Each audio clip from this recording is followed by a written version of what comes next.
Affordable housing में partnership AHP वर्टिकुलर EWS beneficiaries को state, हालांकि क्रिटिक्स आर्ग्यू करते हैं कि यह प्राइमरी उन लोगों को बेनिफिट पहुंचा सकता है जो पहले से ही घर अफोर्ड करने के क्लोज हैं, बजाय समाज के।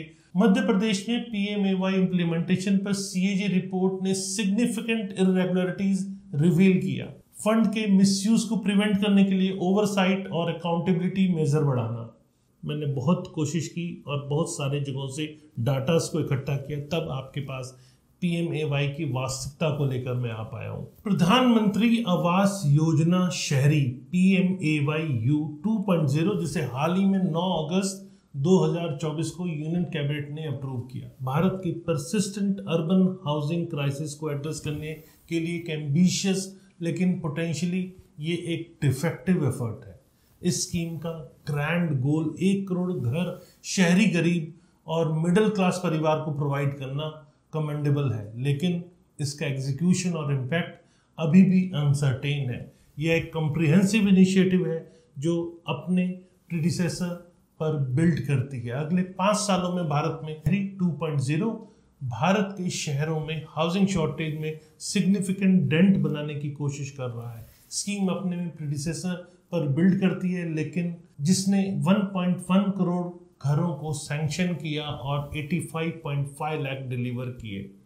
लेकिन न्यू आइटरेशन कुछ की चेंजेस इंट्रोड्यूस करता है ताकि इस रीच और इफेक्टिवनेस इसकी बढ़ाई जा सके। तो आप इंट्रोडक्शन से समझ गए होंगे कि आज हम प्रधानमंत्री आवास योजना के बारे में असलियत को बताने वाले हैं। असलियत से रिलेटेड हर वो एस्पेक्ट आपको बताने वाले हैं जहां जरूरत है बहुत ज़्यादा चेंजेस की। और अगर वीडियो आपको पसंद आए तो लाइक, कमेंट, शेयर ज़रूर कीजिएगा। फ्यूचर में और रेगुलर ऐसे इन्फॉर्मेटिव वीडियोस देखने के लिए इसे सब्सक्राइब ज़रूर कीजिएगा। तो चलिए शुरू करते हैं थोड़ा सा और प्रधानमंत्री आवास योजना को समझने के लिए, क्योंकि इसे और अच्छे से आपको और हमको समझने की ज़रूरत है। इसमें कुछ चेंजेस की ज़रूरत है। आज इसको डिटेल में समझते हैं। आज के विषय के ऊपर मैंने कल एक फाइनेंशियल एक्सप्रेस में स्टोरी भी लिखी थी, तो वो भी आप देख सकते हैं और मैं नीचे डिस्क्रिप्शन में उसका लिंक भी दे देता हूँ। आप उस स्टोरी को पूरा पढ़ भी सकते हैं।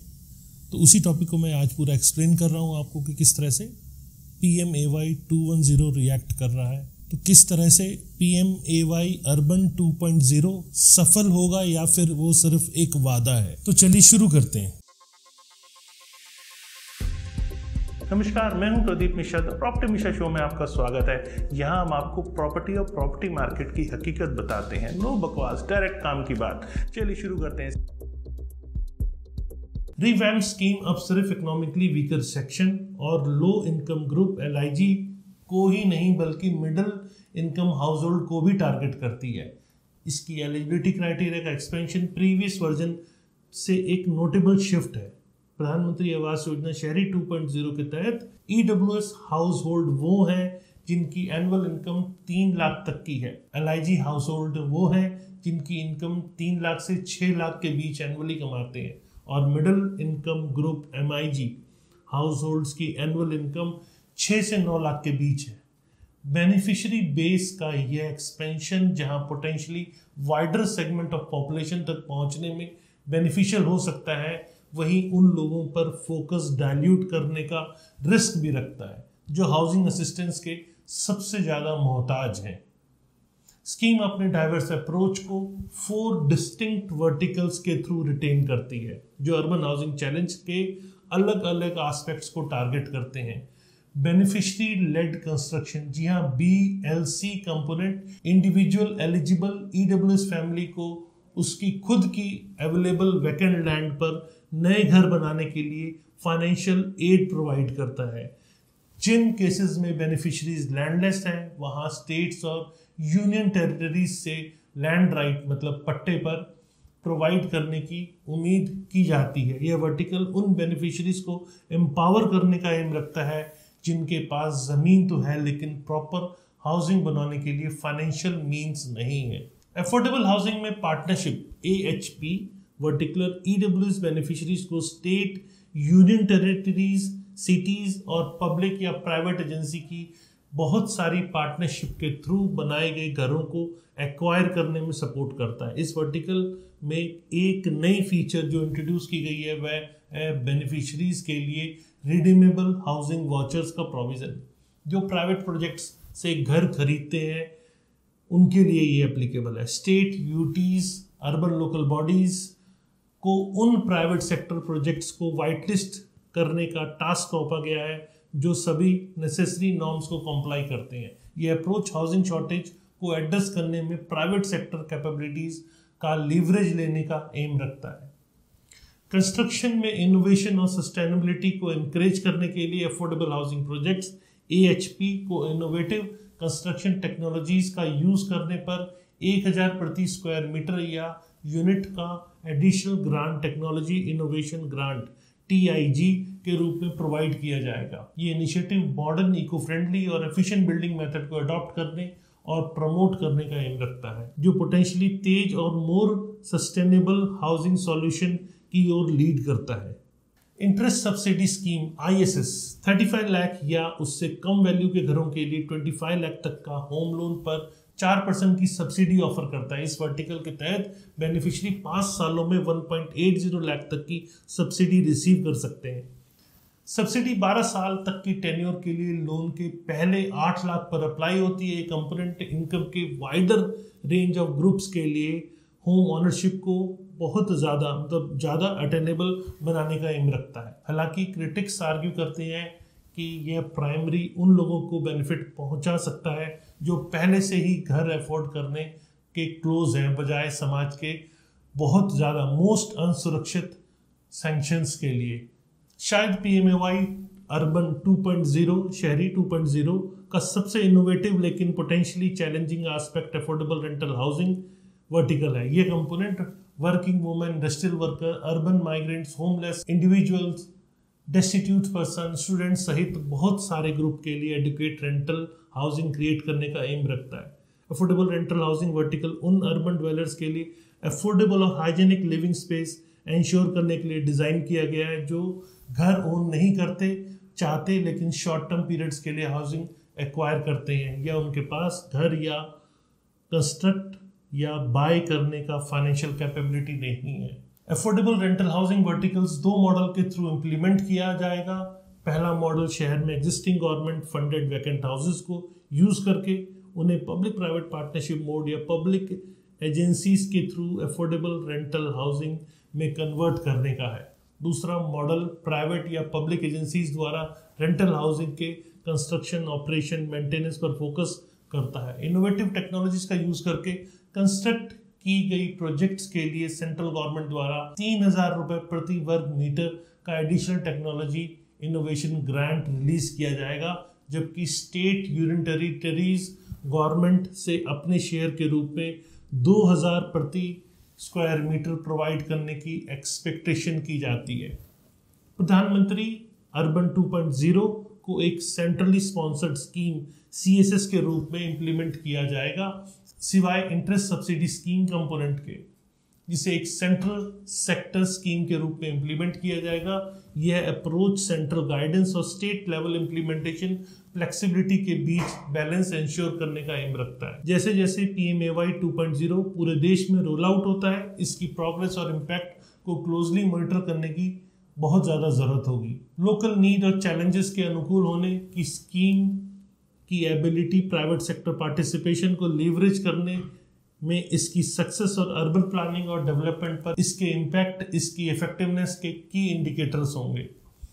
लेकिन शुरू में 2022 तक सभी के लिए आवास प्रदान करने का लक्ष्य रखती है PMAY ने अपनी डेडलाइन मिस कर दी है ऑलरेडी, और इसे इस दिसंबर 2024 तक एक्सटेंड करना पड़ा है। यह डिले इतनी बड़ी स्केल की हाउसिंग इनिशिएटिव को इम्प्लीमेंट करने में शामिल कॉम्प्लेक्सिटी को हाईलाइट करता है।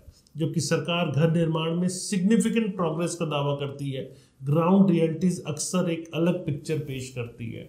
ये दुर्भाग्य है कि पिक्चर में बहुत ज़्यादा डिफरेंस है। स्कीम कई राज्यों में करप्शन और मिसमैनेजमेंट के एलिगेशन से पीड़ित रही है। उदाहरण के लिए वेस्ट बंगाल में PMAY बेनिफिशरीज की लिस्ट में इनएलिजिबल नामों के शामिल होने से कंट्रोवर्सी पैदा हो गई। वेस्ट बंगाल के जयानगर के ब्लॉक डेवलपमेंट ऑफिसर सत्यजीत विश्वास ने एक किसी न्यूज़पेपर में इंटरव्यू देखा तो उसने इस इशू को स्वीकार करते हुए कहा, हमने मामले की जांच की है और हमें पता चला है कि कई नाम लिस्ट में जोड़े गए थे। मैं आपको एग्जैक्ट नंबर नहीं बता सकता। हम इस मामले की गंभीरता से इस मामले को ले रहे हैं। ये एडमिशन प्रॉपर वेटिंग प्रोसेस की कमी और सिस्टम में पोटेंशियल अब्यूज को हाईलाइट करता है। प्रॉपर काम तो नहीं हो रहा, जो एम से इसको लाया गया है वो प्रॉपर तो नहीं हो रहा। करप्शन के एलिगेशन वेस्ट बंगाल से आगे भी फैले हुए हैं। ओडिशा में बीजेपी ने आरोप लगाया कि 9.5 लाख पीएमएवाई बेनिफिशियरीज की लिस्ट में लगभग 3 लाख इनएलिजिबल लोग शामिल थे। इसी तरह के आरोप मध्य प्रदेश में भी सामने आए, जो स्कीम के इम्प्लीमेंटेशन में एक्सटेंसिव प्रॉब्लम की ओर इशारा करते हैं। शायद पीएमएवाई की शॉर्टकमिंग्स का सबसे गंभीर आरोप कोलकाता की लक्ष्मी देवी के केस में आता है। स्कीम के बेनिफिट पाने का दावा करने वाले न्यूज़पेपर एडवर्टीजमेंट पे फीचर होने के बावजूद लक्ष्मी इन्वेस्टिगेटर्स को रिवील करती है कि उन्हें वास्तव में पीएमएवाई के तहत घर ही नहीं मिला। मुझे इस स्कीम के तहत घर नहीं मिला, उन्होंने कंफर्म किया। मैं किराए के घर में रहती हूँ, प्रतिमाह 500 रुपये किराया देती हूँ। ऑफिशियल प्रोपेगेंडा और ग्राउंड रियलिटी के बीच यह डिस्क्रिपेंसी स्कीम के इम्प्लीमेंटेशन और रिपोर्टिंग की इंटीग्रिटी पर भी गंभीर सवाल उठाते हैं। आलोचकों का तर्क है कि पॉलिटिकल कंसिडरेशन ने पीएमएवाई की इफेक्टिवनेस को सिग्निफिकेंटली हैम्पर किया है। ह्यूमन राइट एक्टिविस्ट संगीता चक्रवर्ती ने एक अखबार में बताया था कि गरीब लोग जो टीएमसी पार्टी के सपोर्टर्स नहीं हैं, उन्हें ममता सरकार द्वारा वंचित और भेदभाव का सामना करना पड़ता है और उन्हें प्रधानमंत्री आवास योजना के बेनिफिट्स नहीं मिल रहे हैं। बेनिफिशियरी सिलेक्शन का यह पॉलिटिकलाइजेशन स्कीम के कोर ऑब्जेक्टिव को अंडरमाइन करता है, जो पॉलिटिकल एफिलिएशन की परवाह किए बिना सभी के लिए आवास प्रदान करना है।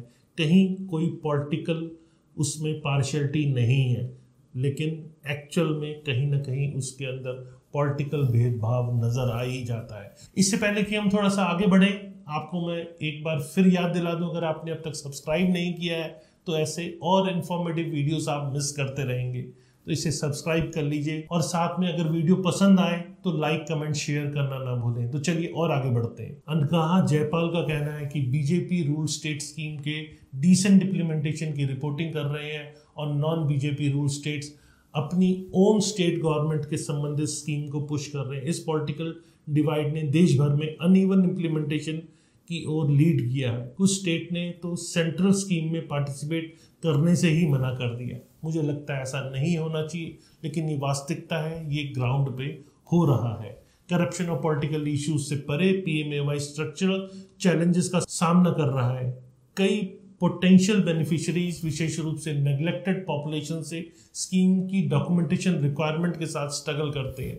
जयपाल ने ये भी कहा कि इन मार्जिनलाइज्ड कम्युनिटीज के बहुत से लोगों के पास वह प्रकार का डॉक्यूमेंटेशन ही नहीं होता जो स्कीम में उन्हें सबमिट करने की एक्सपेक्टेशन होती है। इसका मतलब कि लोगों का पूरा समूह स्कीम के दायरे से एक्सक्लूड हो जाता है, क्योंकि उनके पास नॉलेज नहीं होती या डॉक्यूमेंट्स नहीं होते जो एक्चुअल में जिनको घर की जरूरत है। पीएमएवाई का फाइनेंशियल मॉडल भी स्क्रूटनी के तहत आया है। प्रोवाइड की गई सब्सिडी अक्सर घर निर्माण की फुल कॉस्ट को कवर करने के लिए इनसफिशिएंट होती है, जिससे बेनिफिशियरीज को अन्य सोर्सेज से अतिरिक्त फंड की तलाश करनी पड़ती है और अक्सर जो लोकल ब्याज देने वाले लोग हैं उनसे हाई इंटरेस्ट रेट के ऊपर ब्याज लिया जाता है। ये फाइनेंशियल बर्डन कई गरीब परिवारों के लिए स्कीम के इंटेंडेड बेनिफिट्स को नेगेट कर सकता है। क्वालिटी इश्यूज ने भी पीएमएवाई के तहत कंस्ट्रक्ट किए गए घरों को प्रभावित किया है। एक सीएजी रिपोर्ट ने कई पीएमएवाई जी घरों में पुअर कंस्ट्रक्शन क्वालिटी को भी हाईलाइट किया है, जिसका कारण सुपरविजन की कमी और कंस्ट्रक्शन स्टैंडर्ड के बारे में बेनिफिशरीज की अनअवेयरनेस को बताया गया है। ये रिपोर्ट वाकई में बहुत चिंताजनक है, क्योंकि सीएजी की रिपोर्ट एक ऑथेंटिक रिपोर्ट भी मानी जाती है। जैसे जैसे सरकार PMAY urban housing phase 2.0 launch करती है, पहले फेज के ये इश्यूज एक लॉन्ग शेडो डालते हैं, जबकि इंक्रीज बजट एलोकेशन कॉस्ट के प्रति कंटिन्यूड कमिटमेंट को डेमोस्ट्रेट करता है। मतलब इंटेंशन क्लियर दिखती है कि कमिटेड है कि सबको घर मिलना चाहिए, लेकिन एक्चुअल में क्या हो रहा है वो अलग है। ये देखना बाकी है कि क्या स्ट्रक्चरल और इम्प्लीमेंटेशन इश्यूज जिन्होंने स्कीम की इफेक्टिवनेस को हैम्पर किया है एडिक्वेट एड्रेस किए जा रहे हैं। पीएमएवाई की जर्नी अब तक वेल इंटेंस्ड पॉलिसीज को ग्राउंड पर इफेक्टिव एक्शन में ट्रांसलेट करने की चैलेंजेस को भी स्पष्ट चेतावनी है। जैसे जैसे भारत सभी के लिए आवास प्रदान करने के अपने साधना को कंटिन्यू करता है, corruption, political interference, structural inefficiencies के इन फंडामेंटल इश्यूज को एड्रेस करना बहुत क्रूशियल है और ये करना बहुत ज़रूरी भी है। तभी पीएमएवाई का नोबल विजन ट्रूली रियलाइज किया जा सकता है। ये सुनिश्चित करने के लिए लक्ष्मी देवी जैसे लोगों को न केवल एडवर्टीजमेंट में फीचर हो बल्कि वास्तविकता में भी स्कीम के बेनिफिट उनको दिए जाएं। जैसे सरकार पीएमएवाई अर्बन फेज 2.0 लॉन्च करती है, फेज 1 में आइडेंटिटी किए गए रिफॉर्म्स और प्रॉब्लम्स को एड्रेस करना भी क्रूशियल है, खासकर वो जो सीएजी रिपोर्ट में हाईलाइट किए गए हैं। इनको एड्रेस करना बहुत बहुत ज़्यादा क्रूशियल है। मध्य प्रदेश में पीएमएवाई इम्प्लीमेंटेशन पर सीएजी रिपोर्ट ने सिग्निफिकेंट इरेगुलरिटीज रिवील किया। 2016 से 21 के बीच सैंक्शन किए गए 26,28,525 घरों में से केवल 82.35% ही कंप्लीट हुए हैं। और भी अलार्मिंग बात यह है कि रिपोर्ट ने इनएलिजिबल बेनिफिशरीज को असिस्टेंस मिलने से इंस्टेंस अनकवर किए।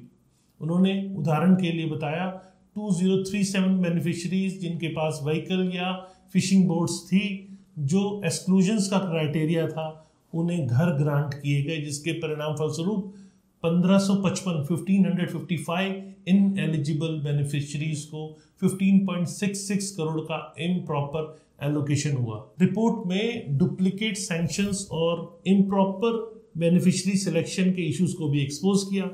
64 केसेस में एक ही बेनिफिशरीज को 2 बार घर सैंक्शन किए गए, जबकि 98 केसेस में इंटेंडेड बेनिफिशरीज को उनके फैमिली मेंबर्स दोनों को घर सैंक्शन किए गए जो एलिजिबल नहीं थे।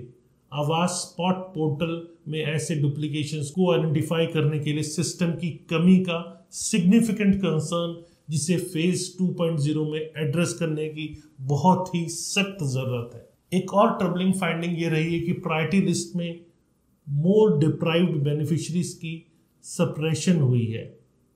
18,935 सैंक्शन किए गए केसेस में से 8,226 बेनिफिशरीज को उन लोगों पर प्रेफरेंस दी गई जो ग्रेटर नीड में थे, जो स्कीम के कोर ऑब्जेक्टिव को अंडरमाइन करता है। सीएजी रिपोर्ट ने प्रोसीजरल इरेगुलरिटीज को भी हाईलाइट किया है, जिसमें 90 केसेस में माइनर को घर सैंक्शन किए जाना शामिल था, जिसमें उनके रिलेटिव्स को बेनिफिट प्रोवाइड किए गए। इसके अतिरिक्त 1246 इंस्टेंस में बेनिफिशरी नेम आवास सॉफ्ट डाटा से मिसिंग थे। फिर भी 950 इन केसेस में बेनिफिट्स रिलीज किए गए। ये अपने आप में बहुत बड़ी समस्या है। ये फाइंडिंग्स फेज 2.0 में रोबस्ट रिफॉर्म्स की नीड को अंडरस्कोर करती है। रिक्वायर्ड की एरिया फॉर इम्प्रूवमेंट जो है वो भी आपको बताता हूँ। इन एलिजिबल व्यक्तियों को बेनिफिट्स मिलने से रोकने के लिए बेनिफिशियरी वेरिफिकेशन प्रोसेस को स्ट्रेंथन करना बहुत ज़रूरी है। डुप्लीकेशन को प्रिवेंट करने के लिए बेटर डाटा मैनेजमेंट सिस्टम को इम्प्लीमेंट करना भी बहुत ज़रूरी है। ये वो रिक्वायरमेंट्स हैं जहां इम्प्रूवमेंट की सख्त ज़रूरत है। और साथ में सबसे नीडी को प्रायोरिटाइज किया जाए या इंश्योर करने के लिए बेनिफिशियरी सिलेक्शन में ट्रांसपेरेंसी बढ़ाना, ये इंपॉर्टेंट है। यहाँ पर इम्प्लीमेंटेशन को स्ट्रीमलाइन करने के लिए सेंट्रल और स्टेट गवर्नमेंट के बीच कोऑर्डिनेशन में सुधार करना, फंड के मिसयूज को प्रिवेंट करने के लिए ओवरसाइट और अकाउंटेबिलिटी मेजर बढ़ाना, ये बहुत सख्त ज़रूरत की चीज़ है। इन इश्यूज को एड्रेस करना पीएमएवाई अर्बन फेज 2.0 की सक्सेस के लिए क्रूशियल होगा। सरकार को इन शॉर्टकमिंग से सीखना होगा ताकि यह इंश्योर किया जा सके कि इंक्रीज बजट एलोकेशन इनएफिशिएंसीज और करप्शन में लॉस्ट होने के बजाय हाउसिंग की नीड में होने वाले लोगों के लिए रियल बेनिफिट्स में ट्रांसलेट हो पाए। तो कैसी लगी आपको ये वीडियो, ये इंफॉर्मेशन? मैंने बहुत कोशिश की और बहुत सारे जगहों से डाटास को इकट्ठा किया, तब आपके पास पीएमएवाई की वास्तविकता को लेकर मैं आ पाया हूँ। अगर वीडियो पसंद आया तो लाइक, कमेंट, शेयर कीजिएगा और फ्यूचर में और रेगुलर ऐसे इंफॉर्मेटिव वीडियोस देखने के लिए इसे सब्सक्राइब करें। नमस्कार, जय हिंद।